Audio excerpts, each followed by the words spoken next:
என் முகத்தை துடைக்கிறேன். அப்பொழுது அதை எடுத்து அரசியல் பண்ணுகிறேன். வெக்கமாகவும் வேதனையாகவும் இருக்கு. சொல்லக்கூடாது, வருத்தத்தோட சொல்றேன். இனிமேல் ரெஸ்ட் ரூம் போனா கூட உங்களுக்கு சொல்லிட்டு தான் போகணும். அப்படிப்பட்ட நிலைமைக்கு இன்னைக்கு அரசியல் போய்விட்டது. ஊடகத்துக்கும் பத்திரிகைகளுக்கும் என்று ஒரு நடுநிலையோடு செயல்படுது. தமிழ்நாட்டிலே ஊடகம் பத்திரிகையும் இந்திய நாட்டுக்கு ஒரு முன்னுதாரணமாக விளங்கக்கூடிய பத்திரிகை ஊடகம் இப்படி தரம் தாழ்ந்து இதை வெளியிடுவது எந்த விதத்தில் சரியாக?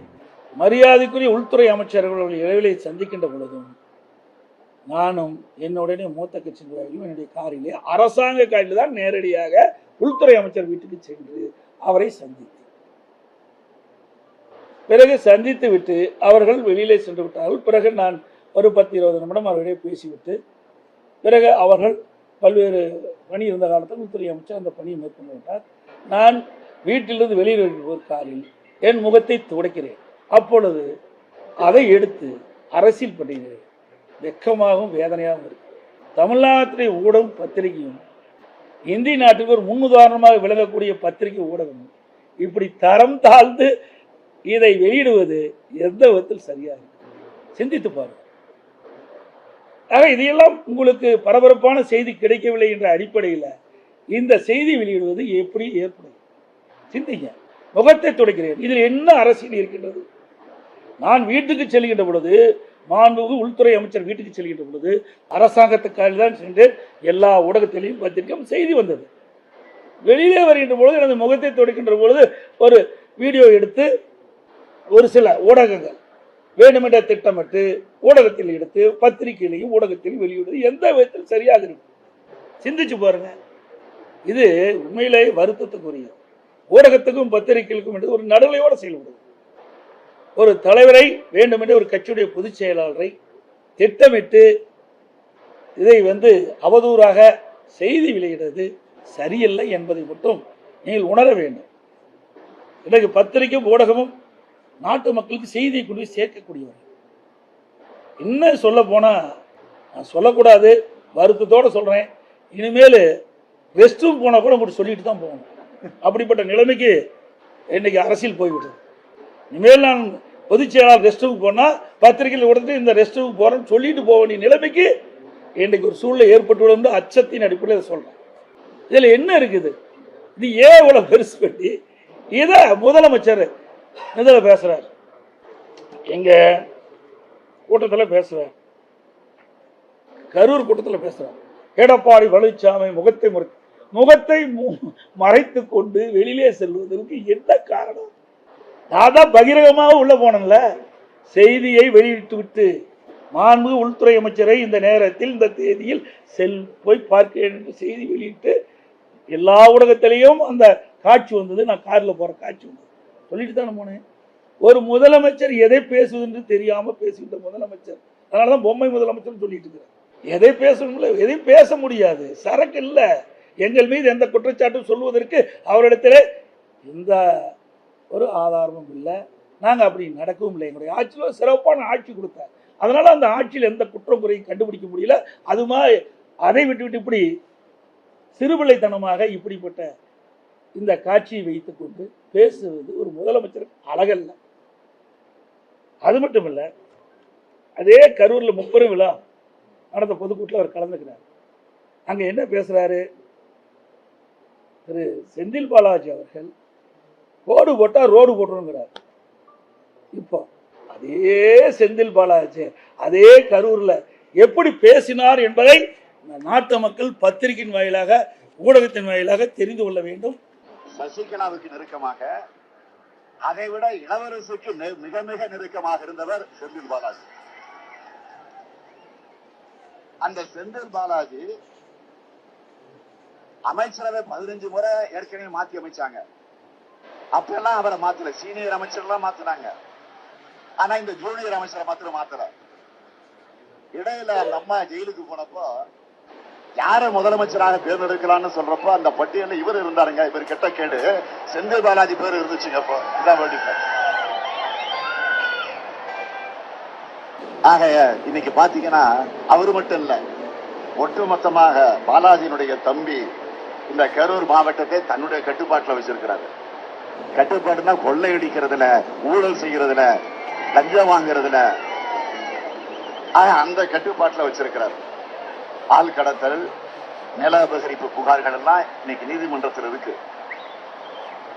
அதே மாதிரி பேருந்துகளுக்காக ஒரு கருவி வாங்கினாங்க, டிக்கெட் கொடுக்கறதுக்கு ஒரு கருவி, ஜிஎஸ்பி கருவி. அந்த கருவியில ஊழல் நடந்திருக்குன்னு சட்டமன்றத்தில் நான் தான் ஆதாரத்துடன் எடுத்து பேசினேன். இது வரைக்கும் முறையான மறுப்பு கிடையாது. அது மட்டும் இல்ல, பொறியியல் படிச்சுக்கிட்டு இருந்த ஒரு இளைஞன் கோகுல் என்பவரை கடத்தி அவனை கொலை மிரட்டல் செஞ்சு அவனுடைய சொத்துக்களை எல்லாம் பறிமுதல் செஞ்சு அவன் அதற்கு பிறகு அந்த குடும்பத்தை சார்ந்தவர்கள் நீதிமன்றத்துக்கு போய் அந்த பிரச்சனை இப்ப நீதிமன்றத்தில் இருக்கு. இப்ப எங்க இருக்காருன்னு தெரியல. அந்த கோகுல் தலைமறைவாகி எங்க இருக்கிறார் என்று தெரிய முடியாத நிலையில இன்றைக்கு இருந்து கொண்டிருக்கு. அது மட்டுமா, அது மாதிரி நிறைய இருக்குது. இப்படிப்பட்டவரை யார் சொன்னது? இன்றைய முதலமைச்சர் அன்றைய தினம் திரு செந்தில் பாலாஜி அவர்கள் அவர் அமைச்சராக இருந்த பொழுது, அவர் எதிர்கட்சியில் திராவிட முன்னேற்ற கழக தலைவர் திரு ஸ்டாலின் இருந்த பொழுது சொன்ன கருத்து. இப்போ அதுக்குள்ளேயே புனிதமாயிட்டாரா? இப்போ எத்தனை வழக்கு அவர் மீது, எவ்வளவு பிரச்சனை? அவரே ஊழல்வாதின்னு சொன்ன பிறகு அந்த ஊழல்வாதிக்கு இவர் எப்படி அமைச்சர் கொடுத்தாரு? நாம சொல்லல, திரு ஸ்டாலின் அவர்கள் சொன்ன கருத்து நீங்க எல்லா பத்திரிகைகள் வந்து ஊடகத்திலும் வந்திருக்கு. நினைவூட்டத்தான் இதை நான் கொண்டாடுறேன்.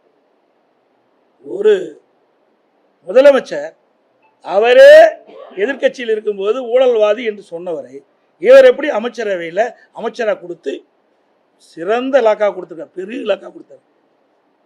மின்சாரத்துறை கொடுத்தார், ஆயத்துறை கொடுத்தார். ஏன் அந்த கட்சியில் வேற ஆளே இல்லையா? மூத்த தலைவர்களே இல்லையா? கொடுப்பதை கொடுத்து பெறுவதை பெற்றார் திரு செந்தில் பாலாஜி. அது மட்டுமல்ல, இப்படிப்பட்டவர்களையும் எங்களை விமர்சனம் பண்ணுவதற்கு எந்த தகுதியும் கிடையாது, அருகதையும் கிடையாது. ரகுபதி சொல்றார், விசுவாசம் பற்றி சொல்றார். விசுவாசம் என்றால் என்ன விலை என்று கேட்கின்ற ரகுபதி அவர்களே, நீங்க எந்த இடத்துல இருந்து பேசுறீங்க? பொன்மனச்செம்மல் புரட்சி தலைவர் எம்ஜிஆர் அண்ணா திமுகவை தோற்றுவித்த பொழுது தீய சக்தி திமுகவை விரட்ட வேண்டும் என்று தான் இந்த கட்சி துவங்கினார். அதன் அடிப்படையில் தான் அனைத்து இந்திய அண்ணா திராவிட முன்னேற்ற கழகத்தில் வேட்பாளராக போட்டியிட்டு அனைத்து இந்திய அண்ணா திராவிட முன்னேற்ற கழகத்தில் தொண்டர் ரத்தத்தை வியர்வையாக சிந்தி உங்களை எம்எல்ஏ ஆக்கினாங்க. பிறகு மாண்புமிகு புரட்சி தலைவி அம்மார்கள் உங்களை அமைச்சராக்கி இந்த நாட்டிற்கு அடையாளம் காட்டப்பட்டார். உங்களை அமைச்சராக்கி அடையாளம் காட்டப்பட்ட காரணத்தினால்தான் திமுகவில் நீங்கள் போய் சேருவதற்கு இடம் கிடைத்தது. அதை அந்த நன்றியை மறந்து எங்கள் அனைத்து இந்திய அண்ணா திராவிட முன்னேற்ற கழகத்தை விமர்சனத்துக்கு எந்த அருகதையும் ரகுபதிக்கு கிடையாது.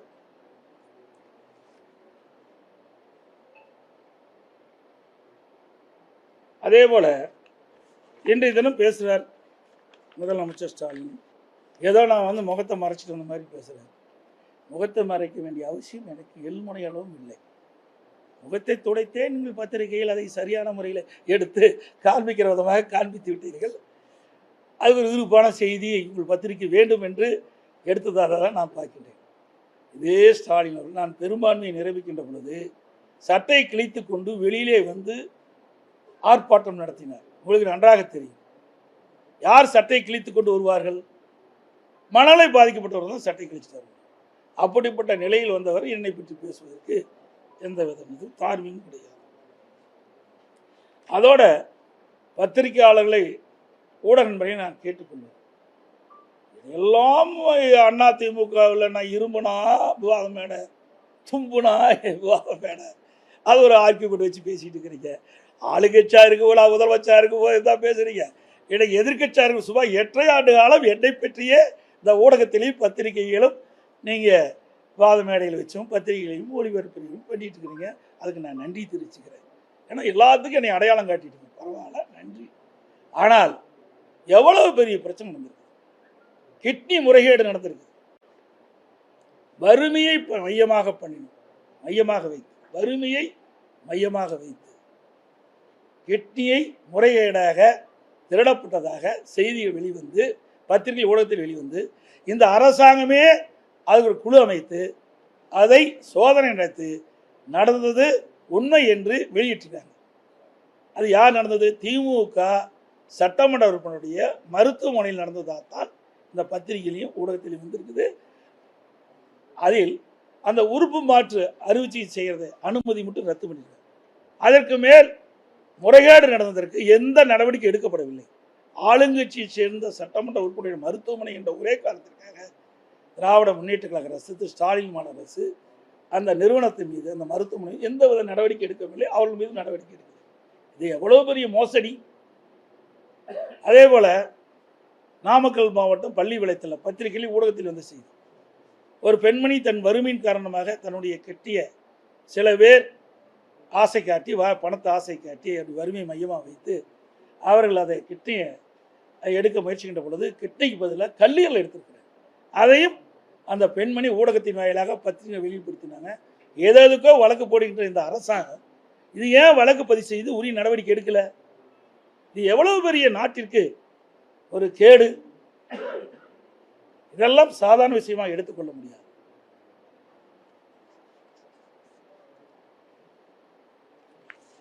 அது மட்டுமல்ல, மாண்புமிகு உள்துறை அமைச்சரை சந்தித்து இன்றைக்கு தேசத்திற்காக பாடுபட்டவர், தேசத்துக்காக உழைத்தவர், அப்படிப்பட்ட அவர்களுக்கு மரியாதை செலுத்த வேண்டும் என்ற அடிப்படையில் பாரத ரத்னா விருது வழங்க வேண்டும் என்று நானும் என்னுடைய மூத்த கட்சி நிர்வாகிகளும் மாநில உறுப்பினரும் ஒன்றாக சேர்ந்து திரு உள்துறை அமைச்சரும் கடிதம் கொடுத்தோம். அதற்காக நாங்கள் முன்னுரிமை கொடுத்தோம். அதோட இந்த அடிக்கடி பத்திரிகையில் ஊடகத்தில் வர செய்யுது, தயவுசெய்து அதை தவிர்க்க வேண்டும். ஏன்னா பல முறை சொல்லிட்டேன், ஆனால் தொடர்ந்து அதையே நீங்கள் அரைச்சமாகவே அரைச்சிட்டு இருக்கீங்க. ஐடிசி ஹோட்டலில் அனைத்து இந்திய அண்ணா திராவிட முன்னேற்ற கழகம் பாரதிய ஜனதா கூட்டணி அமைஞ்ச பிறகு மாண்பு உள்துறை அமைச்சர் தெளிவுபடுத்தினார், அனைத்து இந்திய அண்ணா திராவிட முன்னேற்ற கழகத்துடைய உள்கட்சி விவகாரத்தில் நான் தலையிட மாட்டேன். எல்லா பத்திரிகையிலும் ஊடகத்தில் வந்திருக்குது, எங்கள்கிட்ட ஆதாரமும் இருக்குது. அப்படி பேசிய பிறகு மீண்டும் மீண்டும் இவர் அழைச்சி பேசுறாரு, அவர் அழைச்சி பேசுறாரு. இதையெல்லாம் தயவு செய்து விட்டு நானும் தெளிவுபடுத்தி விட்டேன். அப்படி எந்த பேச்சுவார்த்தையும் நான் நடத்தவில்லை அவரோடு. அவரும் எங்களோட உள்கட்சி விவகாரத்தை தலையிடவில்லை. இதுக்கு முற்றுப்புள்ளி வைத்து விட்டேன். மீண்டும் யாரும் தயவு செய்து அருள் கூர்ந்து பத்திரிகையாளர் ஊடக நண்பர்களும் இந்த செய்தியை வெளியிட வேண்டாம் என்று அன்போடு கேட்டேன். அவர்களும் சொல்லிவிட்டார், நானும் சொல்லிவிட்டேன். இதோடு முடிந்து விட்டது. இதை அரைத்தமாகவே தொடர்ந்து உங்களுக்கு விருப்பமான செய்தி கிடைப்பதற்கு நாங்கள் கிடைக்க எங்களை பயன்படுத்த வேண்டாம் என்று அன்போடு இந்த நேரத்தில் கேட்டேன். அதோடு மாண்பு உள்துறை அமைச்சர்களை சந்தித்து பேசுகின்ற பொழுது நான் எழுச்சி பயணத்தை மேற்கொண்டிருந்தேன். இந்த எழுச்சி பயணம் மிகச் சிறப்பாக இருக்குது, பாராட்டினார். ஏன்னா அவர் ஊடகத்தை பார்த்துட்டு இருக்காரு, அதை பார்த்து சிறப்பாக இருக்குது, எத்தனை தொகுதிக்கு போனீங்க, எப்படிலாம் இருக்குது, மக்களுடைய உணர்வு என்பதையெல்லாம் எங்களுடைய பேச்சுவார்த்தையில் நாங்கள் பேசணும் என்பதையும் இந்த நேரத்தில் தெரிவித்துக் கொள்கின்றேன்.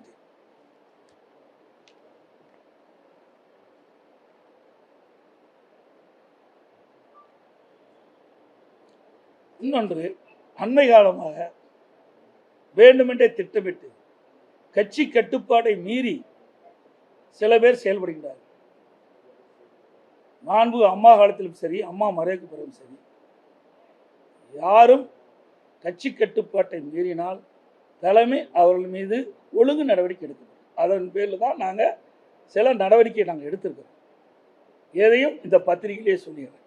ஏன்னா அதுக்கு ஒரு காது மூக்கு கண்ணு வச்சு பத்திரிக்கை வெளியிடுறீங்க. தயவு செய்து நான் தெளிவுபடுத்திட்டேன்.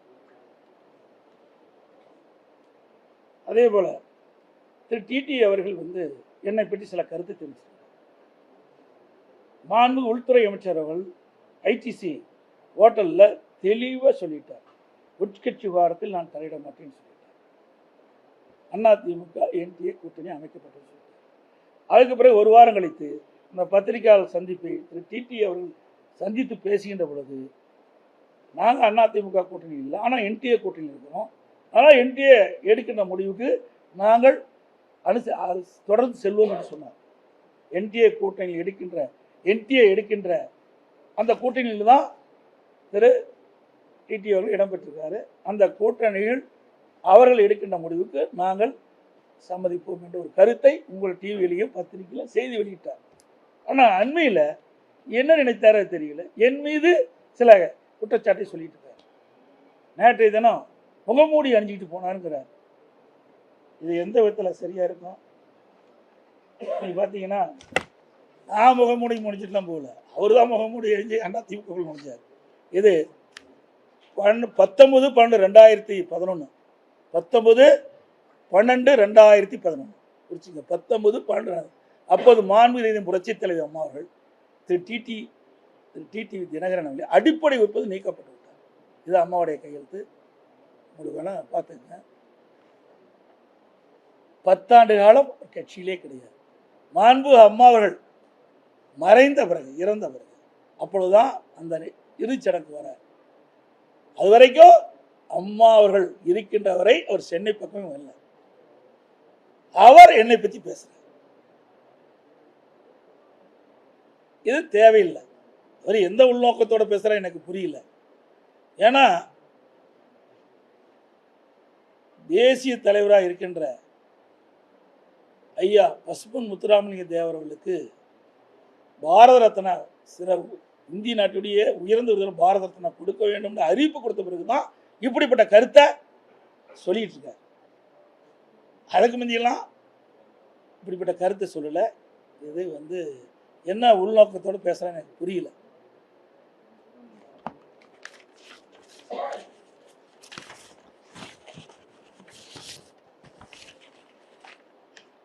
அதோட அண்ணா திமுக தனி தீர்மானம், இது கிட்டத்தட்ட சிறப்பு தீர்மானம். அனைத்து இந்திய அண்ணா திராவிட முன்னேற்ற கழகத்தை சிறப்பு தீர்மானம் நிறைவேற்றணும். அந்த சிறப்பு தீர்மானத்தில் தான் சில பேர் மீது ஒழுங்கு நடவடிக்கை எடுத்தோம். அப்போ அந்த சிறப்பு தீர்மானத்தில் 2500க்கும் மேற்பட்ட பொதுக்குழு உறுப்பினர் கலந்து கொண்டு எடுக்கப்பட்ட முடிவு. அதில் அந்த தீர்மானத்தில் சொல்லுவது, கழக அடிப்படை உறுப்பினர் உள்ளிட்ட அனைத்து பொறுப்புகளிலிருந்தும் நீக்கி வைப்பதோடு இன்று முதல் கழக உடன்பிறப்புகள் யாரும் மேற்கண்டவர்களுடன் எவ்வித தொடர்பும் வைத்துக் கொள்ளக்கூடாது என்றும் இந்த பொதுக்குழு தீர்மானம் நிறைவேற்றும். பொதுக்குழு நிறைவேற்றும்.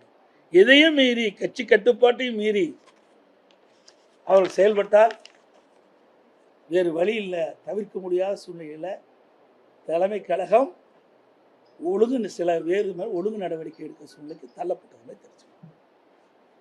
உதயநிதி ஸ்டாலின் பச்சை பஸ் எடுத்துட்டு போறாரு, மஞ்சள் கலர் பஸ் எடுத்துட்டு போறாரு, இறுதியா பிங்க் பஸ் தான் எப்படி வரும் அப்படின்னு ஒரு கருத்து சொல்லியிருக்காரு. அதை எப்படி பாருங்க? நாங்கள் பஸ் எடுத்தது ஒத்துக்கிட்டாரு. என்ன பஸ்ஸில் போனால் தான் நடக்கணும், அவரே ஒத்துக்கிட்டார். வாழ்த்துக்கள். நாங்கள் பஸ் எடுக்கும் போது கிண்டலாக பேசினவர், இப்போ அவரே பஸ் எடுக்கிற வைக்க வச்சது அதிமுக. அவரே பஸ்ஸில் வந்தால் தான் முடியும் என்ற நிலைக்கு அதிமுக அவரை தள்ளப்பட்டு விட்டது. அமித்ஷாவை நீங்க சந்திக்க போகும்போது வரும்போது தனியார் கார்ல ஒரு தொழிலதிபரோட நீங்க வந்ததா சொல்றாங்க. நீங்க எப்படி தொழிலதிபர்? நீங்க இதெல்லாம் நீங்க கெஸ் பண்ணி கேட்கக்கூடாது. அதாவது ஒருவர் போறது வர்றது இதையெல்லாம் நீங்கள் இங்கிருந்து போகிறீங்க, நீங்கள் யாரோட பொண்ணு கேட்டேன்னு இங்கே வர்றது தான் பார்க்கணும். உள்துறை அமைச்சரை சந்திப்பதை மட்டும்தான் நீங்கள் கேட்கணும். அதுக்கு பிறகு அவள் கால நேரம் ஆகின்ற பொழுது இருக்கின்றவர்கள் சாப்பாட்டுக்கு போகணும், அவங்களுக்கு ஏற்பாடு பண்ணியிருக்கிறாங்க, அவர்கள் போய் நீங்கள் போய் சாப்பிடுங்க, நேரம் ஆகுது. அவர் சில டிஸ்கஷன் இருந்தார். அதை முடித்த பிறகு என்னை அழைத்து பேசுவதாக சொன்னார். அதனால் நீங்கள் நேரம் எந்த நேரம் முடியும்னு தெரியாது, அதனால் நீங்கள் வீட்டுக்கு போகணும். நான் கார் இல்லை, நான் இவரில் போய் பல கார் என்கிட்ட கிடையாது, நாங்கள் தான் அரசாங்கம், அதுதான் ஏற்கனவே நீங்கள் தான் தெரியுமே, இந்த காரில் மாதிரி போனாங்க. அந்த கார் இல்லாத காரணம் கிடைக்கிற காரில் போக வேண்டியதுதான். நான் அவளை மாதிரி பெரிய தொழிலதிபர் கிடையாது, அவர்கள் மாதிரி ட்ரெஸ்ட்டில் பல கோடி பல்லாயிரக்கணக்கான கோடி எனக்கு கிடையாது. அதனால் அதனால தான் நீங்கள் இதெல்லாம் செய்யுன்னு சொல்லி தான் அரசாங்க காரில் எடுத்துகிட்டு போனேன், புரியுதுங்களா? அதுக்கும் ஒரு குற்றச்சாட்டை கண்டுபிடிச்சி செய்யணும்னா ஒன்றுமே செய்ய முடியாது. அதனால் ஒருத்தர் போகிறாங்க, கிடைக்கிற காரில் நம்ம போகிறோம், அதுதான் பார்க்கணும். இந்த காரில் போனியா, அந்த காரில் போனேன், இவரோட போனியா, இதெல்லாம் என்ன கேள்வி? அப்படிதான் ஸ்டாலின் கேள்வி கேட்குறீங்களா? வெளிநாட்டில் போனார்ல, எவ்வளோ வெளிநாட்டில் போனார், என்னென்னலாம் பண்ணார், எதையாவது ஒரு தொலைக்காட்சியில் ஒரு பத்திரிகையில் வெளியில் வந்ததா? சிந்திச்சு பாருங்கள்.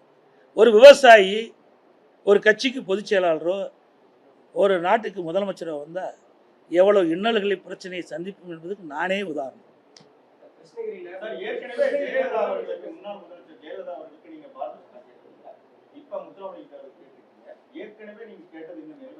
அதாவது நான் தென் மாவட்டம் சென்றிருக்கும் போது அங்கு இருக்கின்ற மக்கள் வைத்த கோரிக்கை, அந்த கோரிக்கையை நீங்கள் மத்திய அரசுக்கு தெரிவிக்க வேண்டும் என்று கோரிக்கை வச்சாங்க. அந்த கோரிக்கையின் அடிப்படையில் நான் மத்திய அமைச்சர் அவர்களை சந்தித்து இந்த மரியாதைக்குரிய போற்றுதற்குரிய ஐயா பசுமன் முத்துராமலிங்க தேவருடைய அவருக்கு இந்திய நாட்டின் உயர்ந்த விருதான பாரத ரத்னை வழங்க வேண்டும் என்று கோரிக்கை கடிதம் கொடுத்திருக்கிறேன். நீட் தேர்வு குறித்து இப்ப நிறைவேற்ற முடியாத சூழல் இருக்குன்னு கிருஷ்ணகிரியில பேசும்போது முதலமைச்சர் அவரே ஒப்புக்கொண்டாரு. அதை எப்படி பாத்தீங்க? நீட் தேர்வு நிறைவேற்ற முடியாதுன்னு நிறைவேற்றுவோம் அப்படின்னு சொன்னாரு. நீட் தேர்வை ரத்து பண்ணணும்னு சொன்னாரு. ஆனா ரத்து செய்ய முடியாத நிலை இருக்கு அப்படின்னு அவரே சொல்லியிருக்காரு. எப்படி பாத்தீங்க? இது ஏமாற்று வேலை என்றது நாட்டு மக்கள் புரிஞ்சுட்டாங்க. இது ஏமாற்று வேலை. திரு ஸ்டாலின் அவர்கள் சொல்வது பொய்யான செய்தி என்பது நாட்டு மக்களுக்கு அவரே அம்பலப்படுத்தி விட்டார். நான் ஏற்கனவே தான் இதை சொன்னேன். 2021 சட்டமன்ற பொதுத் தேர்வு தான் தெரியும். உச்சநீதிமன்றத்தில் தீர்ப்பு வந்து விட்டது. அந்த தீர்ப்பை மீறி மாநில அரசு செயல்பட முடியாது. அதனால தான் நாங்கள் நீட் தேர்வை அமல்படுத்த முடியல. ஆனால் நீட்டுக்கு விதிவிலக்கு அளிக்க வேண்டும் என்று தொடர்ந்து மத்திய அரசை வலியுறுத்தி வந்தோம். அதே தான் திராவிட முன்னேற்ற கழகத்தை சேர்ந்தவர்கள் திட்டமிட்டு உச்சநீதிமன்ற தீர்ப்பை அவர்கள் நடைமுறைப்படுத்தி ஆக வேண்டும். அது மீறி செயல்படுத்த முடியாது, முழுமையாக அவருக்கு தெரியும். ஆனால் அந்த நேரத்தில் இளைஞர்களையும் பெற்றோர்களையும் பொதுமக்களையும் கவர்ச்சிகரமாக பேசி ஒரு பொய்யான அறிவிப்பை வெளியிட்டு அவருடைய வாக்குகளை பெற்று ஆட்சிக்கு வந்த பிறகு 4 ஆண்டு காலமாக நாங்கள் நீட் தேர்வை ரத்து செய்வோம் என்று அந்த இளைஞர்களை ஏமாற்றி 25 உயிர்கள், விலை மதிக்க முடியாத உயிர்கள் இன்றைக்கு திராவிட முன்னேற்ற கழக தலைவருடைய அறிவிப்பால் இழந்திருக்கின்றோம். அது மட்டுமல்ல, இன்றைய துணை முதலமைச்சர் உதயநிதி ஸ்டாலின் அவர்கள் நீட் தேர்வை ரத்து செய்வதற்கு ரகசியம் இருப்பதாக பத்திரிகையிலும் ஊடகத்திலையும் செய்தியை வெளியிட்டார். பேசும்போது சொன்னார், எல்லாத்திலையும் வந்திருக்குது. இப்படியெல்லாம் நாட்டு மக்களை ஏமாற்றிய கட்சி திமுக கட்சி என்று மக்கள் அடையாளம் கண்டுகொண்டு விட்டார்.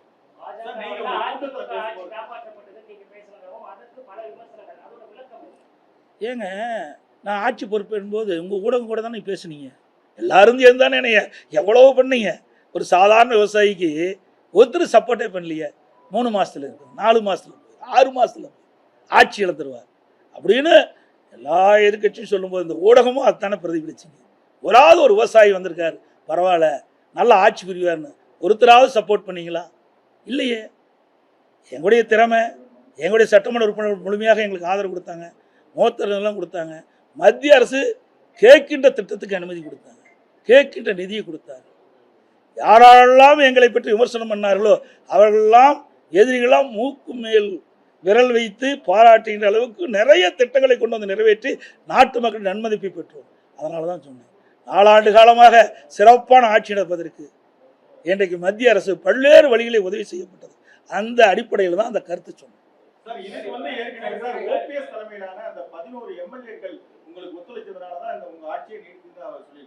யாரு? அப்புறம் 18 பேர் அதை கூட்டிகிட்டு போனார், அதை பற்றி கேட்கலையே. அதையும் கேட்கணும்ல, ஒருதலை பட்சம் நீ கேட்கக்கூடாது. இந்த ஆட்சி கவிழ்ப்பதற்கு 18 பேரை, இந்த பிள்ளை பிடிக்கிற கூட்டம் மாதிரி 18 பேரை அவருடைய வீக்னஸை பயன்படுத்தி நீங்கள் அழைச்சிக்கிட்டு போய் எங்கள் ஆட்சியை கமுக்கு நினச்சிங்களா? அதை நீங்கள் சொல்ல மாட்டேங்கிறீங்களே. அதாவதுங்க, அரசியல் என்பது அவ்வப்போது ஏற்படுகிற சூழ்நிலை கேட்டவாறு தான் எல்லா கட்சியும் இருக்குது. இதே திராவிட முன்னேற்ற கழகம் என்ன சொன்னாங்க? எமர்ஜென்சி கொண்டு வருகின்ற பொழுது கடுமையாக விமர்சனம் பண்ணாங்க காங்கிரஸ் கட்சி. அதோட மிசா சட்டத்தில் நாங்கள்லாம் கைது செய்யப்பட்டோம். அதெல்லாம் யாருடைய காலம்? காங்கிரஸ். அப்பொழுது கடுமையாக காங்கிரஸ் மத்தியில் ஆட்சி இருக்கும்போது மாநிலத்தில் ஆட்சி செய்த திமுக கடுமையாக பாதிக்கப்பட்டது. அவரோட குடிசையில். இரண்டாவது, இன்றைக்கு அவள் கூட்டணி காங்கிரஸும் திமுகவும் கூட்டணி பிரச்சனை வருகின்ற பொழுது ரெய்டு விட்டாங்க. அறிவாலயத்தில் மேலே ரெய்டு நடந்துகிட்டு இருக்குது, சிபிஇடி ரெய்டு நடக்குது.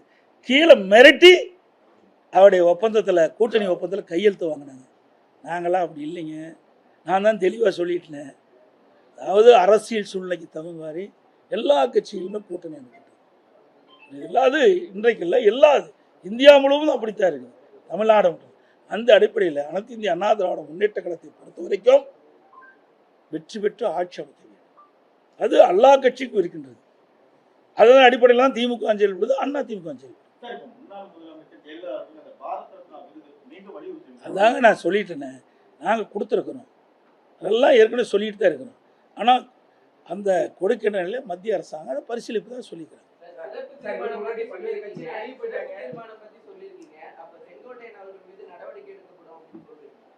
சார் இப்போ தான் எடுத்தாச்சுல்ல, அது தலைமை முடியும். அதெல்லாம் உள்கட்சி வேறு, அதில் பகிரங்கமாக பேச முடியாது.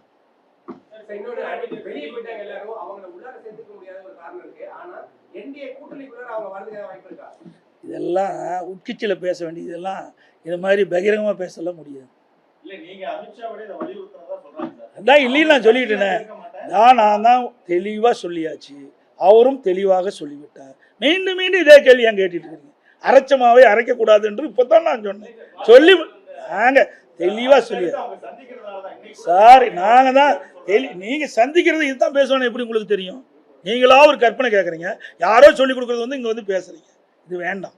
நான் தான் தெளிவாக சொல்லிட்டேன். அதிமுகவுக்கு நான் இருக்கேன், பாரதிய ஜனதா கட்சிக்கு மாண்புமிகு உள்துறை அமைச்சர் இருக்கார். அவர் சொல்லுவதுதான் இறுதி, நான் சொல்லுவதுதான் இறுதி.